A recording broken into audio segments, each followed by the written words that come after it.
"I will not see my people perish from hunger."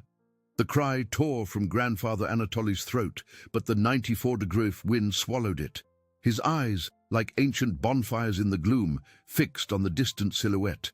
15 colossal snow buffaloes, each weighing over 11,000 pounds, cornered by 700 tundra shadow wolves, a ravenous pack whose icy howls already seemed to gnaw at the village's bones. With his injured leg dragging in the deep snow, and his heart heavy with the promise of sacrifice, he knew that every step on the treacherous ice was a duel with death, and what he did next would decide the fate of generations. Anatoly clutched the rifle to his chest, feeling the icy metal burn through his fur gloves, a constant reminder of the environment's cruelty. Every fiber of his being yearned for rest, for the warm quiet of his cabin, but the image of his grandchildren's gaunt faces, their eyes filled with almost faded hope, propelled him forward. The snow, soft and treacherous, gave way under his weight, and his injured leg protested with every movement, a searing pain that shot up his spine. He gritted his teeth, the vapor of his breath freezing instantly in the air, forming a dense mist around his wrinkled face. There was no time for weakness, not now, with the village's life depending on him. At the village entrance, little Anya, just 7 winters old, watched her grandfather's stooped figure disappear into the infinite whiteness. Her large, dark eyes, usually full of childish curiosity, were now brimming with unshed tears. She clutched a small rag doll, a gift from Grandfather Anatoly, and felt the cold not just in her body, but in the soul of her people. Her mother, Lena, a woman of quiet strength, embraced her tenderly, her gaze fixed on the same spot where the elder had vanished. Lena knew what that man meant to all of them. He was the pillar, the living memory of a time when the tundra seemed less cruel and more generous. "He'll make it, won't he, Mama?" Anya whispered, her voice choked with worry. Lena kissed the top of her daughter's head, feeling the tremor of the tiny body. "Your grandfather carries the strength of all our ancestors, my little one. He knows the secrets of the snow and wind like no other." But inside, worry gnawed at Lena. Anatoly was no longer the vigorous hunter he once was.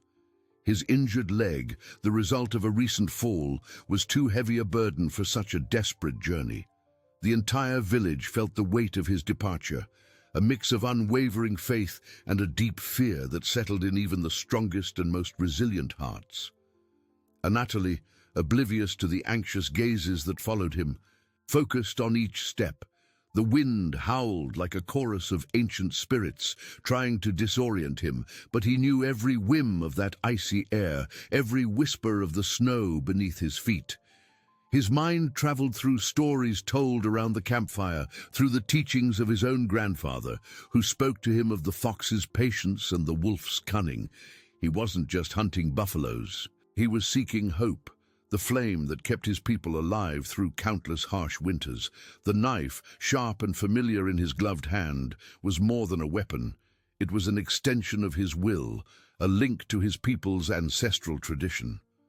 As he advanced, the sun, a pale smudge in the grey sky, began to dip, promising an even colder and more dangerous night. The wolf tracks, fresh in the snow, appeared like silent warnings, reminding him of the constant and imminent threat. He felt their presence, not just with his eyes, but with every pore of his skin, with the wisdom the tundra had etched into his soul over decades of living. The task was monumental, not only to find the buffaloes, but also to deal with the pack of 700 wolves, a relentless and voracious force of nature. But Anatoly didn't dwell on the impossibility, only on the next step, the next breath, the next strategy for everyone's survival. He was the guardian of his people, and he would do whatever it took for life to continue to flourish in the icy heart of Yakutia, even if it cost him all that remained of his strength and vitality. With each step, the promise made to his ancestors and his descendants echoed in his chest, a silent oath that the village would not perish as long as he drew breath. The tundra was cruel, but Anatoly's resilience was even greater. Forged in endless winters and in unwavering faith in his people, a faith that moved mountains of ice. Anatoly felt the cold tighten, not just on his skin, but in his bones, as the polar night began to swallow the pale daylight. With each step, the snow seemed to drain his energy, and the pain in his injured leg pulsed, a constant reminder of his fragility. But physical fragility was just a shell. Inside, the flame of determination burned stronger than ever. He crouched behind an ice rise, the rifle still clutched tight, and his eyes, accustomed to the darkness and nuances of the tundra, swept the horizon. It was then that he saw. In the valley below, a spectacle of despair and savagery unfolded. The colossal silhouettes of the 15 snow buffaloes, each a mountain of flesh and fur, were grouped in a defensive circle, their horns pointed outwards, but their bodies trembled with exhaustion and fear. Around them, a living tide of dark shadows moved, the 700 tundra shadow wolves. Their howls, once distant, were now a chilling chorus echoing through the icy rocks, and Anatoly could distinguish the hungry gleam in their eyes. He watched the pack test the buffalo's defenses, a calculated movement, a macabre dance that had already claimed the weakest, whose bodies lay in the snow, silent witnesses to nature's cruelty. A heavy sigh escaped Anatoly's lips, freezing in the air. The sight was even more overwhelming than he had imagined. The sheer number of wolves was terrifying, an almost unstoppable force. He felt a tightening in his chest, a mix of dread and silent anger. It wasn't anger at the wolves, who were merely following their instinct, but at the situation, at the hunger that pushed everyone to the brink. He closed his eyes for an instant, seeking the calm his ancestors had taught him. Wisdom wasn't about brute force, but about cunning, about understanding the rhythm of the tundra and using it to his advantage. Meanwhile, back in the village, little Anya couldn't sleep.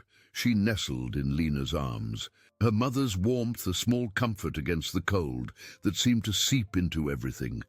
Lena stroked her daughter's hair, her own thoughts lost in the icy vastness where Anatoly was. She remembered her grandfather's stories, how he always found a solution, even in the most impossible situations. But his age, his injured leg. Lena felt the weight of responsibility on Anatoly's shoulders and prayed in silence, an ancient prayer whispered to the wind for the strength of the ancestors to guide him. Anatoly reopened his eyes, now with a new light. He observed the wolves' movements, how they dispersed and regrouped, how the wind whipped the snow, creating small localized blizzards. He noticed the air current descending from the highest peak, an invisible flow that could be his ally. The idea began to take shape in his mind, a daring maneuver that would require precision and an intimate knowledge of the terrain and animal behavior. He couldn't confront 700 wolves head-on, but perhaps he could trick them, divide them, use the tundra itself as a weapon. His gloved fingers touched the knife handle, feeling the cold texture of the wood, and a plan began to unfold, a thread of hope in the icy darkness. Anatoly, with the plan solidifying in his mind, began to move with calculated slowness, every muscle of his aged body responding to his iron will. His injured leg, though throbbing, was ignored. His mind was focused on the monumental task. He knew that a direct confrontation was suicide. Cunning, patience, and a deep understanding of the tundra would be his only weapons against the overwhelming force of the wolves.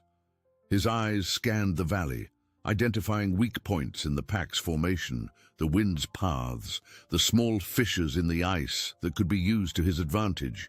He needed a trigger, something that would break the predator's unity. The idea forming was risky, but brilliant. Anatoly remembered his youth when he observed birds of prey using thermal currents to glide. In the tundra, cold air currents could be equally potent, especially when channeled by rock formations and ice rises. He identified a narrow gorge, almost imperceptible in the darkness, that stretched towards the valley where the buffaloes were cornered. If he could lure a portion of the pack there, the wind, with its cutting force, could create a natural barrier, disorienting and dividing them.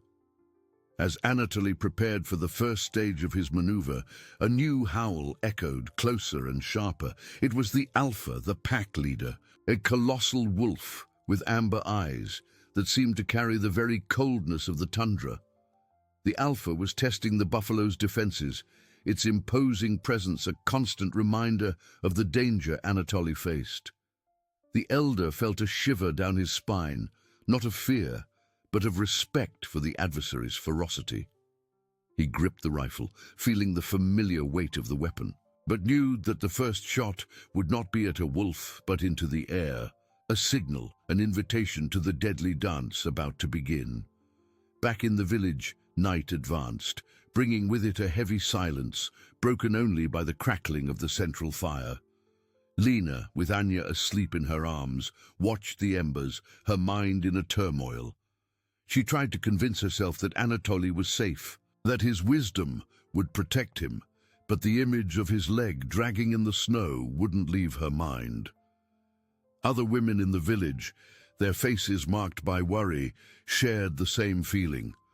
Hunger was a shadow that stretched over everyone, and Anatoly's departure, though an act of pure altruism, was also a leap in the dark, a desperate gamble against the relentless forces of nature. Anatoly, oblivious to his village's anguish, began to move towards the gorge.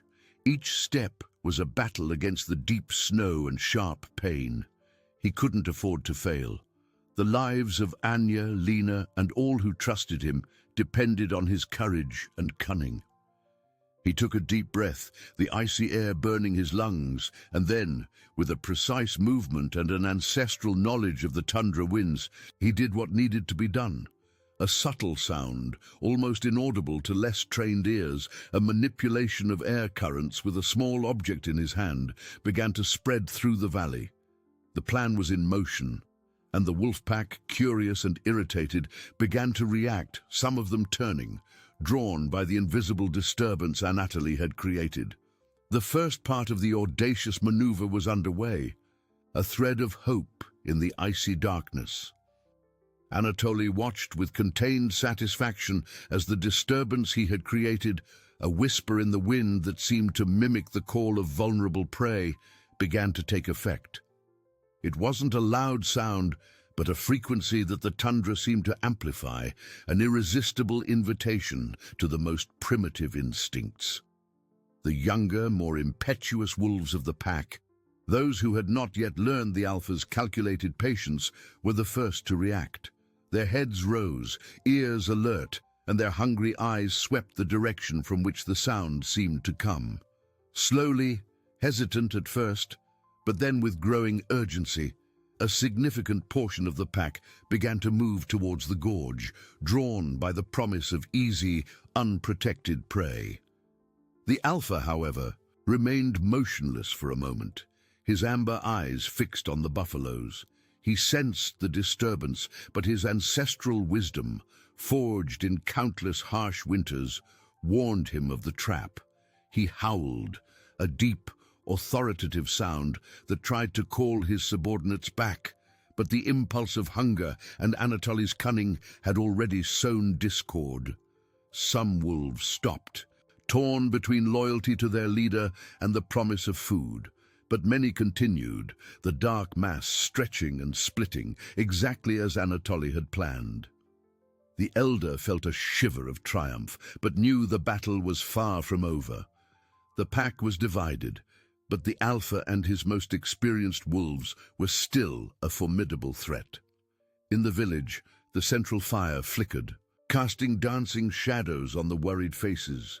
Lena held Anya tighter, the girl now asleep, but her sleep was restless, punctuated by small whimpers. The silence outside was oppressive, a heavy cloak that seemed to carry Anatoly's fate. Lena got up and went to the cabin entrance, peering into the darkness.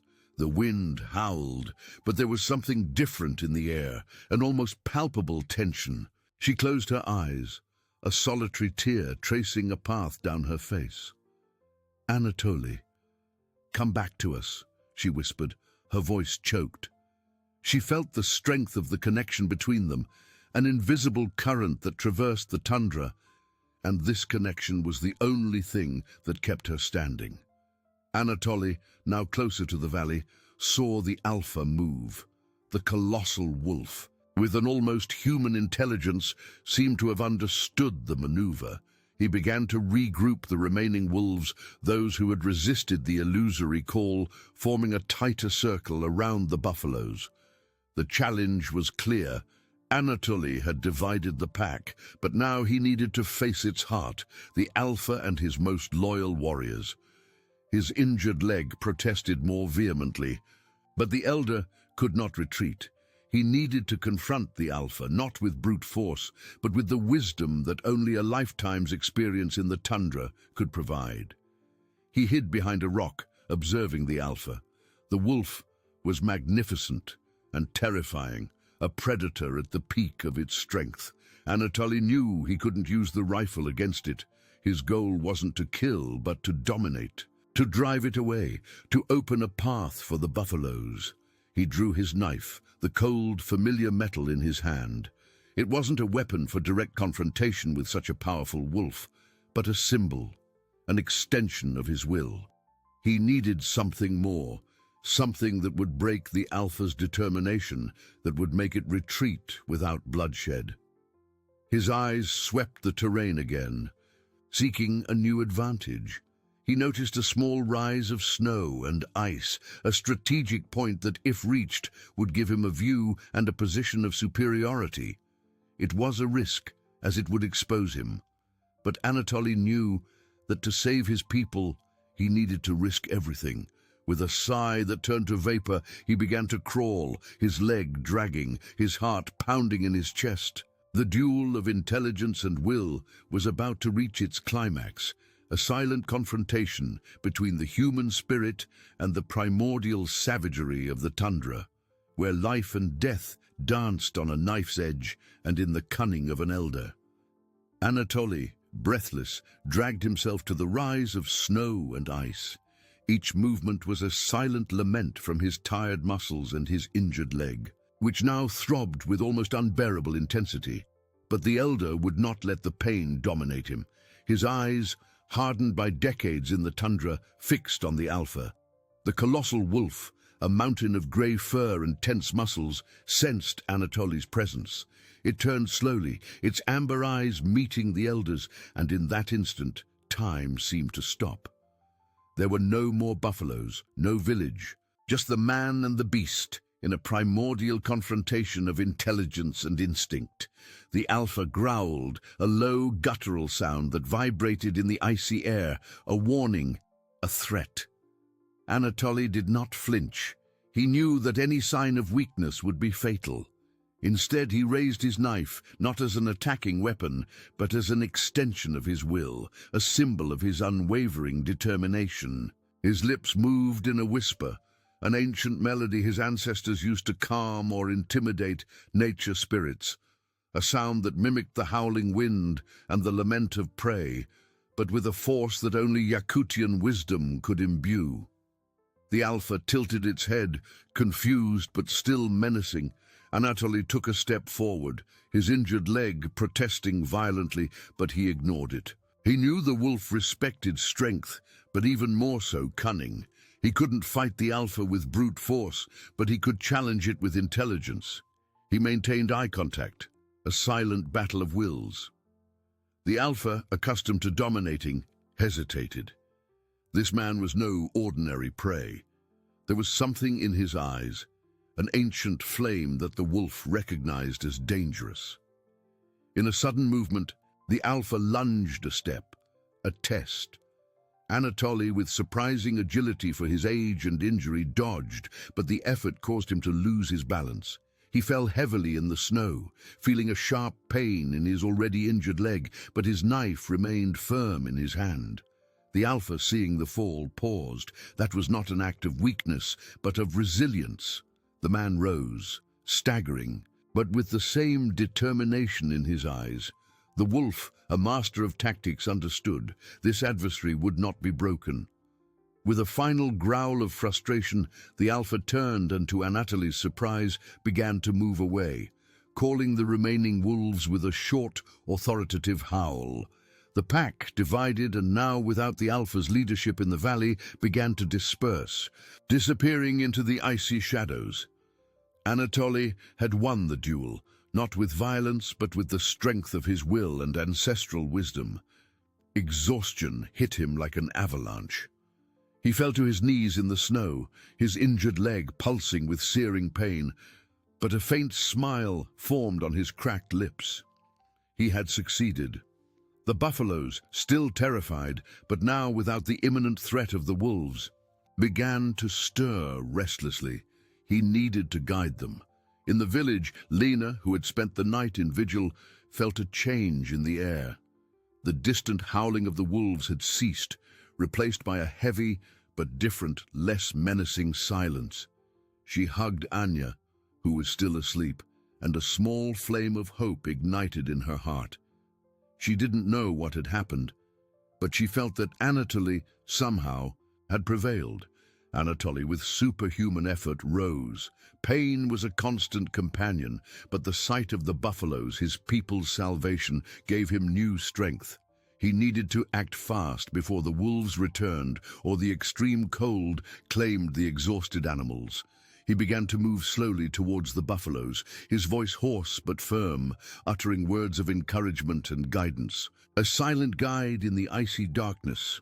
The next stage of his journey, the most dangerous and uncertain, was just beginning. The buffaloes, still grouped in their defensive circle, watched him with wide eyes, the warm vapor from their nostrils mixing with the icy air. They were colossal creatures, each weighing over 11,000 pounds, and their terror was almost palpable. Anatoly knew he couldn't force them. He needed to guide them with patience, with the same wisdom he used to read the winds. He extended a gloved hand, speaking in a soft tone, almost a chant, ancient words of respect and promise. Slowly, one of the buffaloes, the largest of all, with horns that looked like frozen tree branches, moved its head, observing the elder. It was a sign, a tenuous thread of trust. Anatoly took another step, then another, always maintaining his calm until he was a few meters from the herd. He began to circle them, indicating the direction out of the valley, towards the route that led to the ice bridge. In the village, Lena couldn't calm down. She got up again, her heart pounding, and went to the cabin door. The icy air whipped her face, but she didn't care. The tundra's silence seemed different now, less menacing, but still laden with uncertainty. Anya, in her sleep, murmured her grandfather's name, and Lena hugged her tighter, feeling the small life in her arms, the reason for all that agonizing weight. Back in the valley, Anatoly finally got the buffaloes to start moving. It was a slow and agonizing process. Each step of the animals was hesitant, each movement an explosion of contained fear. Anatoly's injured leg groaned with every effort, but he ignored it. He walked in front, then alongside, using his body and voice to create an invisible corridor, a path of safety in the deep snow. The animals, exhausted and traumatized, began to follow, a dark and imposing mass, moving like a slow mountain across the icy landscape.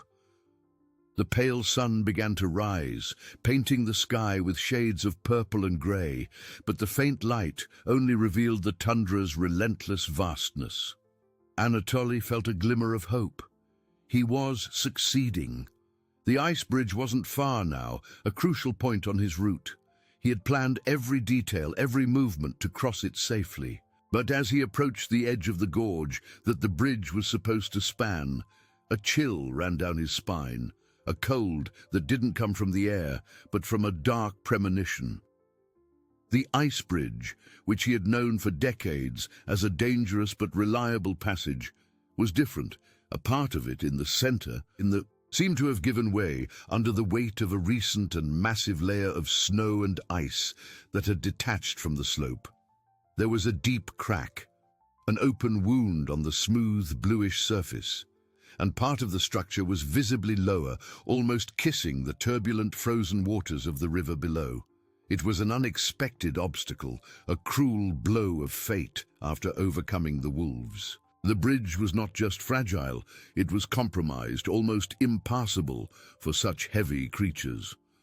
The buffaloes stopped, sensing the change in the air, their guide's hesitation, their eyes fixed on the damaged bridge, and a murmur of panic began to spread among them.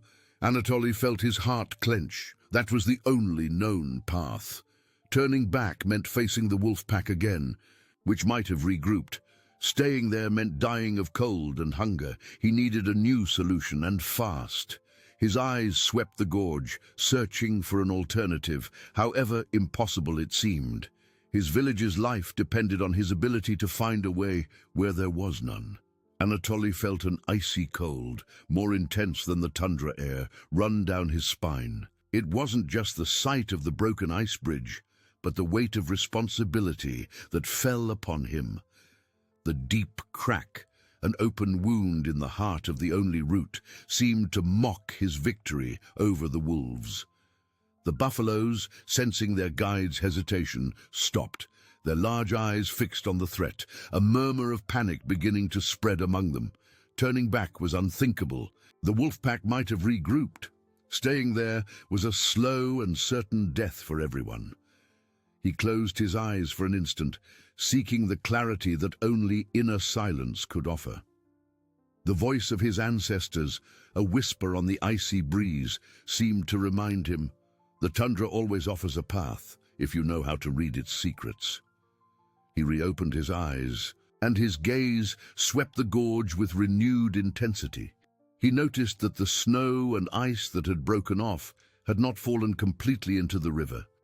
Instead, they formed a kind of unstable ramp, a precarious pile of icy debris that filled part of the crack, creating an improvised but treacherous passage to a lower and seemingly more solid portion of the bridge. It was an immense risk, a gamble against the very nature of ice. Anatoly's injured leg protested with searing pain, but he ignored it. With his knife in hand, as if it were an extension of his will, he began to test the stability of the improvised ramp. Each step was cautious, each movement a calculation of weight and balance. The ice groaned beneath his feet, but did not give way. He would need to guide the buffaloes one by one, with agonizing slowness, to distribute the weight and prevent the ramp from collapsing. It was a task for a lifetime, not for an elder with an injured leg, but there was no other choice. Back in the village, Lena couldn't find solace. The silence outside was agonizing, an emptiness that seemed to swallow all hope.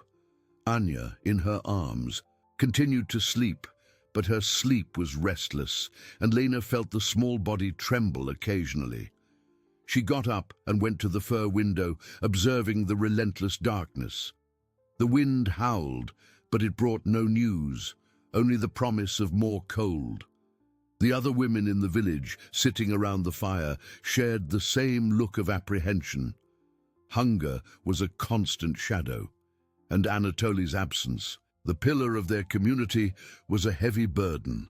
Lena felt the connection with her grandfather, an invisible current that linked her to him, and this connection was the only thing that prevented her from succumbing to despair.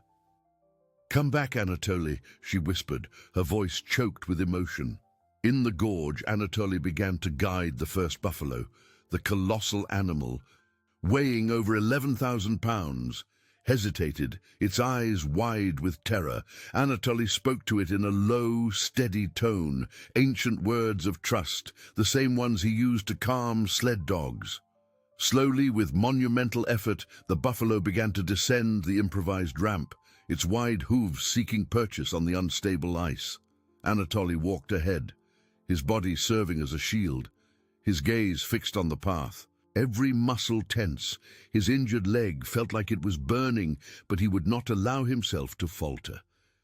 The life of his village, Anya's future, depended on each slow, agonizing step. The crossing of the ice bridge, now a mountain of rubble, was the final test of his resilience and his unwavering will to live.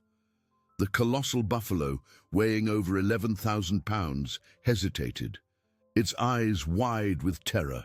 Anatoly spoke to it in a low, steady tone, ancient words of trust, the same ones he used to calm sled dogs. Slowly, with monumental effort, the buffalo began to descend the improvised ramp, its wide hooves seeking purchase on the unstable ice. Anatoly walked ahead, his body serving as a shield, his gaze fixed on the path, every muscle tense. His injured leg felt like it was burning, but he would not allow himself to falter. The life of his village, Anya's future, depended on each slow, agonizing step. The crossing of the ice bridge, now a mountain of rubble, was the final test of his resilience and his unwavering will to live. The groaning of the ice under the buffalo's colossal weight echoed in the gorge, a sharp sound that seemed to tear the icy air itself. Anatoly felt every vibration through his feet, rising through his legs and reaching his heart. Cold sweat trickled down his forehead, mixing with the vapor of his breath. He kept his hand extended, lightly touching the animal's flank, a silent connection, a promise of safety. The buffalo, with its onyx eyes, seemed to understand, moving with a caution unnatural for its mass, but which terrified Anatoly with every movement. The ice ramp, made of frozen debris, groaned and shifted, threatening to give way at any moment.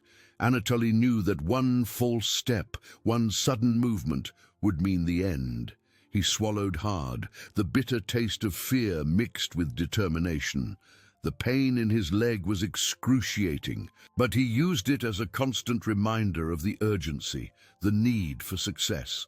He leaned in, almost embracing the ice, seeking the best way to distribute the weight, to guide the colossal animal to the firmer parts. Time seemed to stretch. Each centimeter covered was an eternity. In the village, Lena could no longer stand still. She paced back and forth in the small cabin, her steps muffled by the bearskin on the floor. Anya finally had woken up, and her small blue eyes, still sleepy, watched her mother with childish curiosity. Lena picked her up, pressing her against her chest, seeking comfort in the girl's innocence. The silence outside was a torment, and the fire, which once brought warmth and hope, now seemed only to accentuate the darkness of the night. The other women, exhausted, had dozed off, but their faces still bore the marks of worry.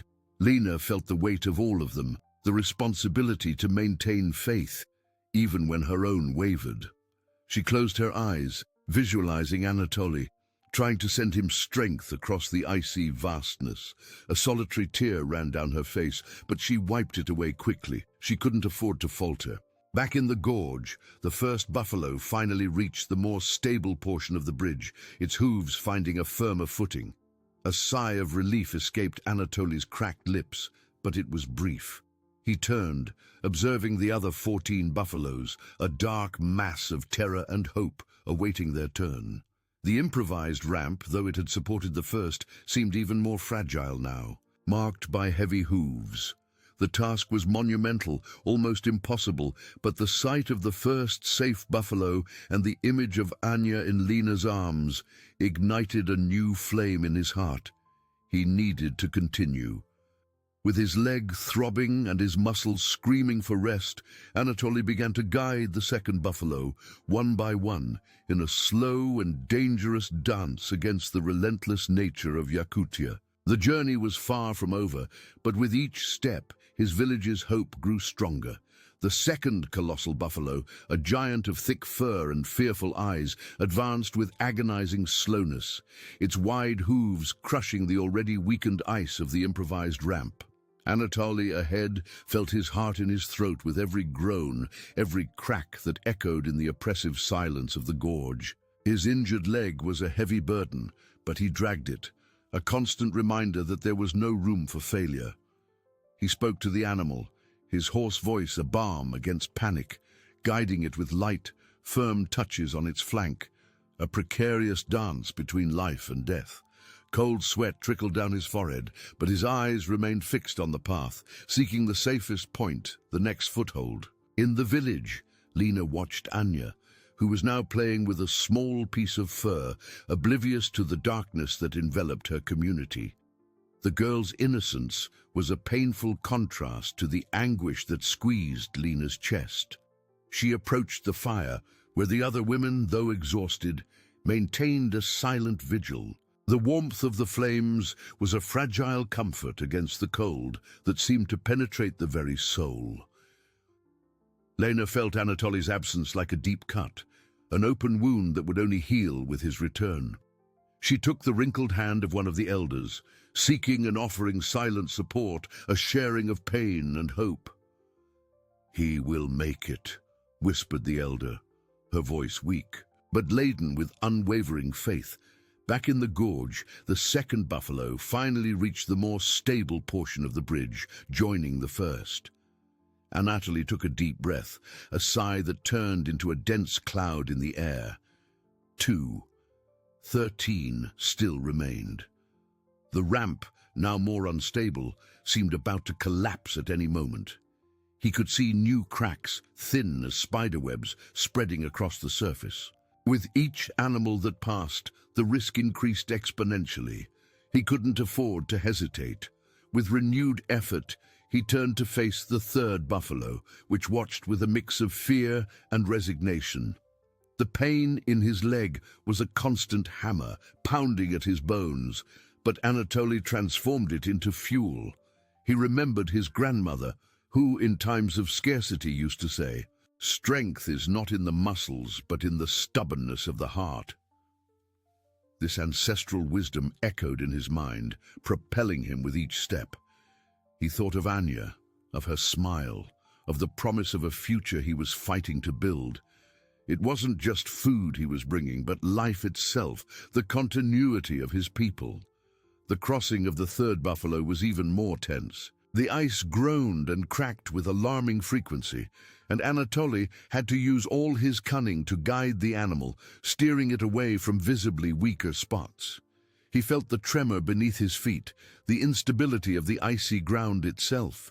But miraculously, the buffalo also made it to the other side. 3. In the village, Lena felt a pang of hope. The silence outside, though still heavy, seemed to have a different tone, perhaps less desperate. She got up, walking to the cabin entrance, peering into the darkness that was beginning to lighten with the promise of a new day. The pale sun had not yet fully risen, but the first rays tinged the horizon a deep purple. She couldn't see anything, but she felt it. She felt that Anatoly's struggle continued, and that somehow he was winning. Anatoly, exhausted but with unwavering determination, looked at the 12 remaining buffaloes. The ramp now seemed a miracle for still standing. He knew he would need more than just strength and cunning for the next animals. He would need faith, an even deeper connection with the tundra and his ancestors. The ice bridge was now a battlefield, and he, a tired warrior, refused to fall. He closed his eyes for a moment, inhaling the icy air, and when he opened them, a new resolve shone in his gaze. He would guide each of them, one by one, until the last buffalo was safe, or he would perish trying. Anatoly, with new resolve shining in his tired gaze, turned to the fourth buffalo. The animal, which until then had watched with a mix of fear and curiosity, seemed to sense the elder's urgency. Its large, dark eyes reflected the pale light of dawn, and a warm breath escaped its nostrils, creating a dense cloud in the icy air.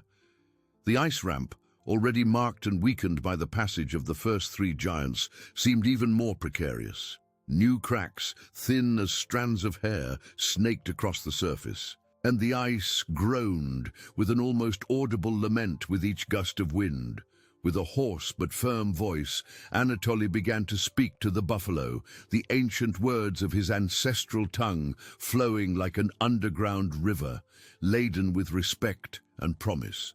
He extended his hand, touching the animal's damp, furry muzzle, a silent connection that transcended the barrier between species. The buffalo hesitated for a moment, then, with a slow and careful movement, began to descend the ramp.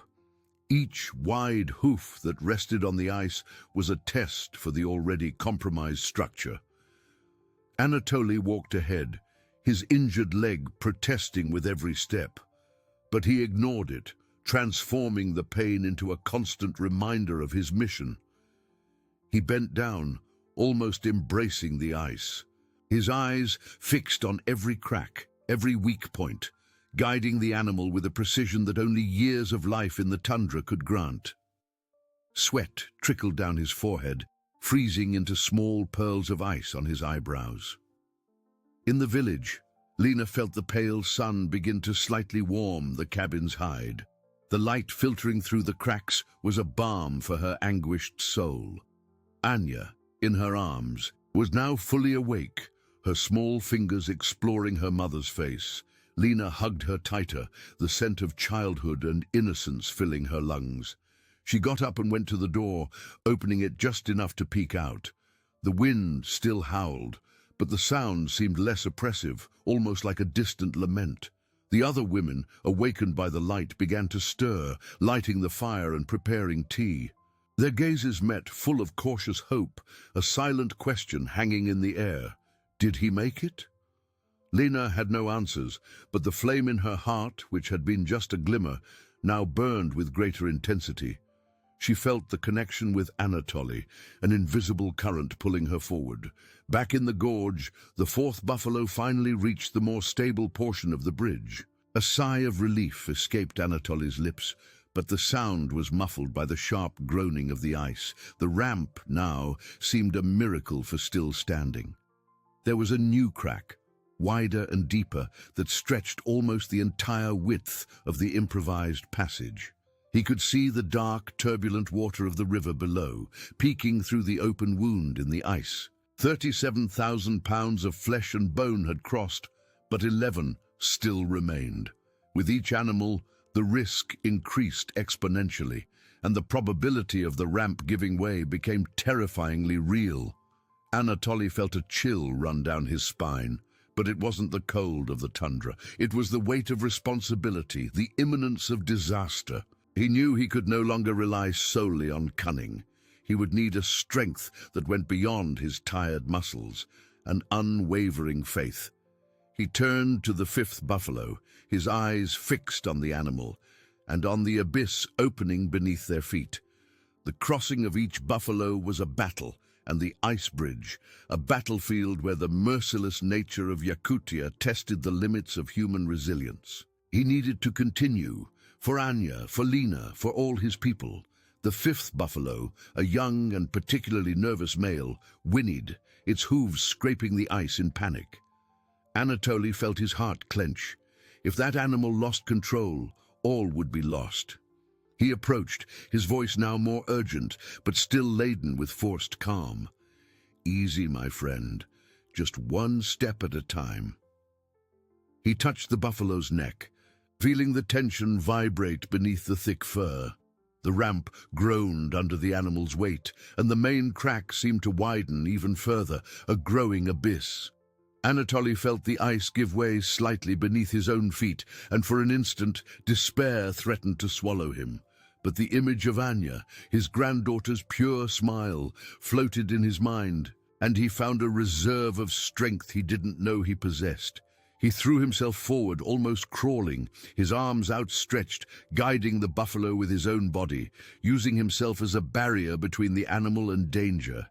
The buffalo, sensing the elder's unwavering determination, began to move, hesitant but advancing. Each step was a silent prayer, each groan of the ice a cry of anguish. Anatoly felt his injured leg throb with unbearable intensity, but he ignored it, his eyes fixed on the safe point on the other side. In the village, Lena, with Anya in her arms, felt a shiver run down her spine. It wasn't from cold, but a sense of dread mixed with growing hope. The sun was already higher, painting the tundra with golden and rosy hues, but the wind still carried a distant lament. She turned to the other women, her eyes full of a silent question. The elder, who had spoken before with a look of ancestral wisdom, merely nodded. "I feel him, Lena. He is fighting, and he is winning." The elder's words were a balm to Lena's soul, and she hugged Anya tighter, a solitary tear tracing a path down her face. Back in the gorge, the fifth buffalo finally reached the stable portion of the bridge. 5, 10 still remained. The ice ramp now was a miracle about to collapse. Anatoly felt his entire body tremble with exhaustion, but a faint smile appeared on his cracked lips. He was succeeding. He turned to the sixth buffalo, renewed determination in his eyes. With each animal that crossed, Anatoly's legend became more real, more palpable, a testament to Yakutian resilience and unwavering love for his people. He knew the climax of his journey was near, and he was ready to face it. The sixth buffalo, a colossal calf, balked, terror in its eyes. Anatoly felt his heart clench. Panic that would be fatal. With a hoarse voice he chanted an ancestral song, touching the animal's flank with tenderness. The ice groaned, a new crack spreading like a scar. His injured leg throbbed, but he ignored it, transforming the pain into urgency. The calf calmed, took a step, then another, seeking purchase on the unstable ice. Each movement tested the structure, now a phantom. Slowly, agonizingly, the sixth buffalo reached the stable portion of the bridge. 6. 9 still remained.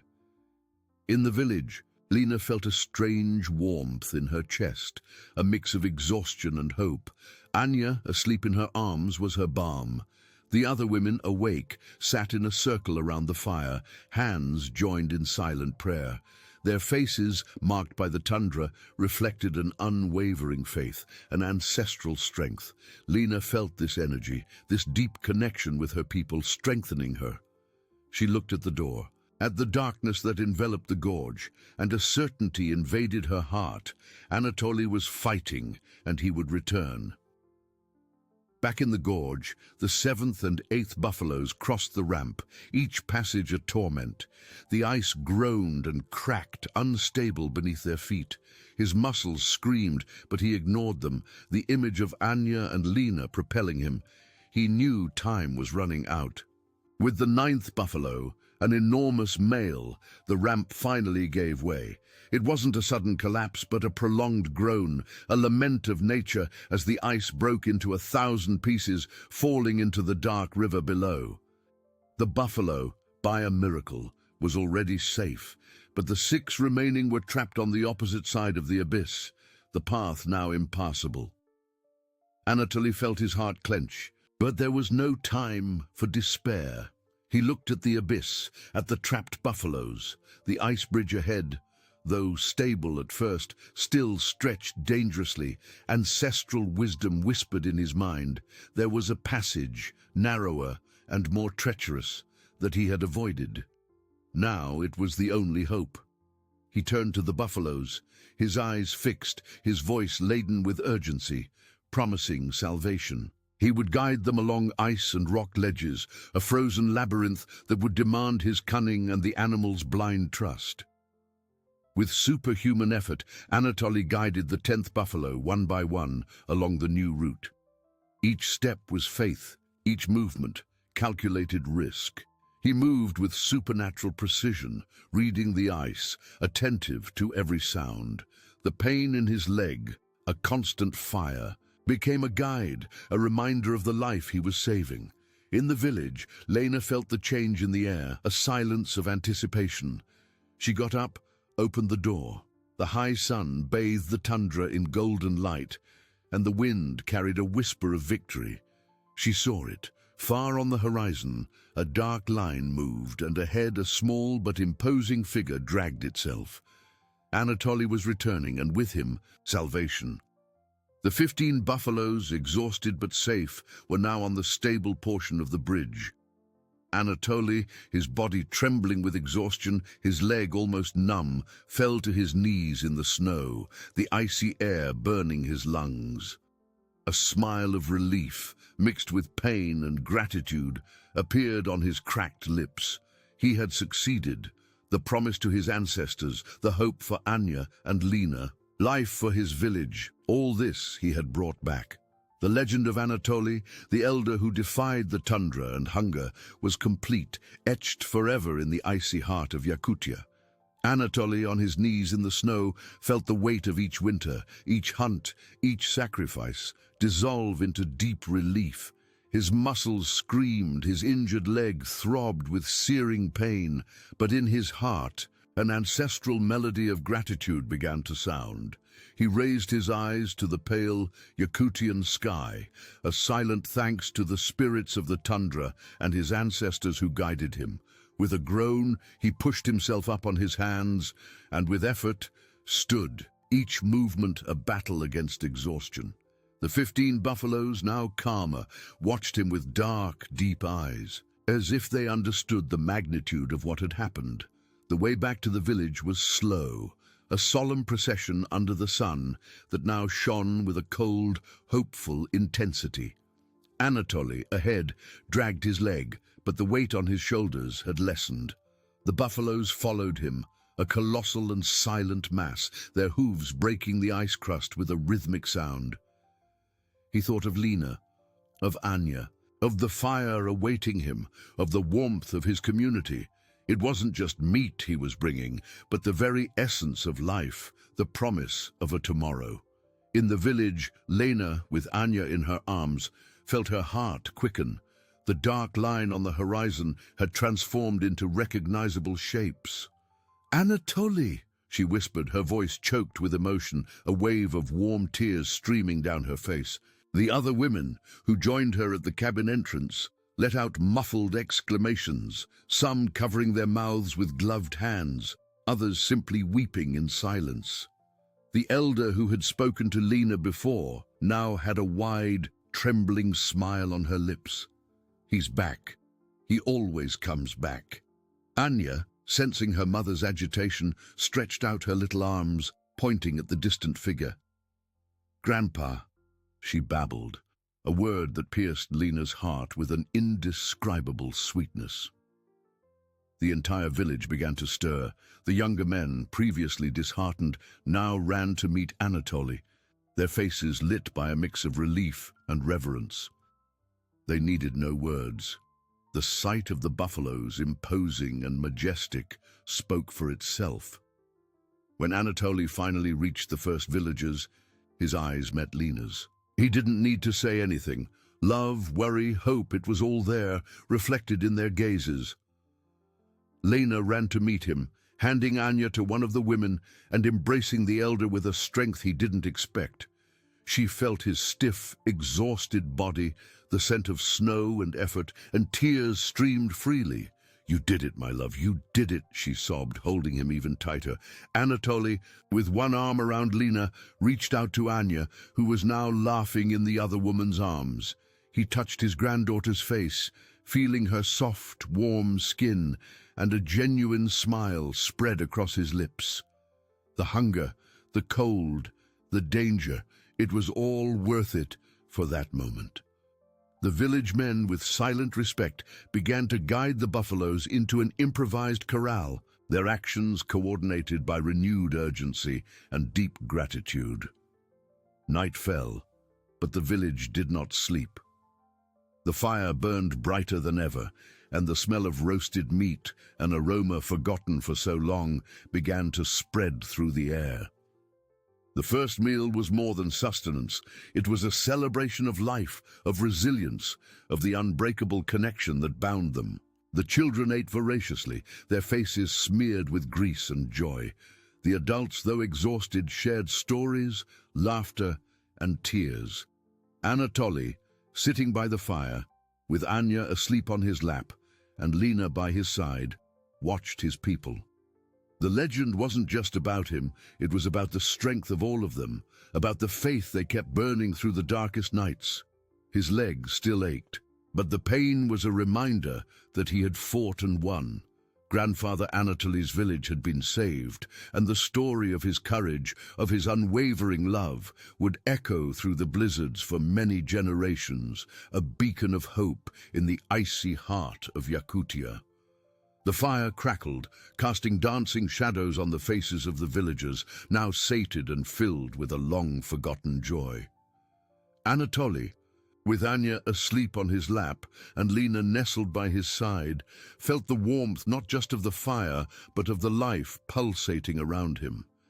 His muscles screamed, his injured leg throbbed with a constant ache, but in his heart, an ancestral melody of gratitude and peace began to echo. He watched his people, their laughter, their tears of relief, and knew that every step, every sacrifice, had been worth it. Days turned into weeks, and the village, once on the brink of the abyss, began to flourish. The 15 colossal buffaloes, carefully managed, provided not only abundant food, but also warm hides for the cabins and bones for tools, ensuring survival amidst the harsh winter. The animals' presence was a constant reminder of Anatoly's courage and the tundra's generosity. Anatoly, though exhausted, felt a deep peace envelop him. His leg, treated with ancestral herbs and wrapped in warm hides, began to heal, though the pain persisted as a constant reminder of his journey. He spent his days telling stories, his voice hoarse but firm, filling the cabins with the wisdom of the ancients. The children, once hungry and silent, now ran and played, their laughter echoing across the tundra, a sound that was music to the elder's soul. Anya, more than anyone else, was the sun of his life. Growing strong and healthy, her curious eyes followed her grandfather's every movement, absorbing every word, every gesture. She was the personification of hope, the promise of future generations that Anatoly had rescued. Lena, in turn, flourished. The anguish that had consumed her gave way to a serene strength and unwavering determination. She became a silent leader among the women, organizing resource distribution, caring for the youngest, and ensuring that the flame of hope never died out. Her gaze towards Anatoly was one of deep reverence, mixed with the unwavering love that had always united them, a connection that the tundra could not break. The village, with winter still harsh but the threat of hunger averted, began to reorganize. The men, previously disheartened, now worked with renewed purpose, preparing for the next season, for future hunts. They built stronger corrals for the buffaloes, reinforced the cabins, and the community, once fragmented by despair, united in an unbreakable bond of gratitude and solidarity. With each dawn, as the pale sun kissed the icy mountains, Anatoly watched his people. He saw resilience in every face, the promise of a future in every child. The story of his journey was not just a legend, it was a survival manual, a testament to the strength of the human spirit. He taught Anya to recognize the signs of the tundra, to listen to the wind, to respect the animals, not with the intention that she follow in his footsteps on such a dangerous hunt, but so that she would understand the interconnectedness of everything, the importance of every life, and the ancestral wisdom that kept them alive. Years passed. Anya grew, becoming a strong and wise young woman, with Anatoly's eyes and Lena's heart. The village prospered, never forgetting the lesson of that brutal winter. The ice bridge, though broken by the seasons, remained alive in everyone's memory, a symbol of sacrifice and salvation. Anatoly, now very old but with an indomitable spirit, sat by the fire, surrounded by grandchildren and great-grandchildren. His leg still reminded him of the adventure, but now it was a scar of honor. He saw in their young eyes the same flame that propelled him, the same connection to the land and to the ancestors. The legend of Grandfather Anatoly was not just the story of one man, it was the story of a people, of their ability to face the impossible, to find hope in the deepest darkness. And so, under the vast icy sky of Yakutia, life continued, an eternal cycle of challenges and triumphs, of unwavering love and unbreakable resilience, guided by the wisdom of an elder and the luminous promise of a future.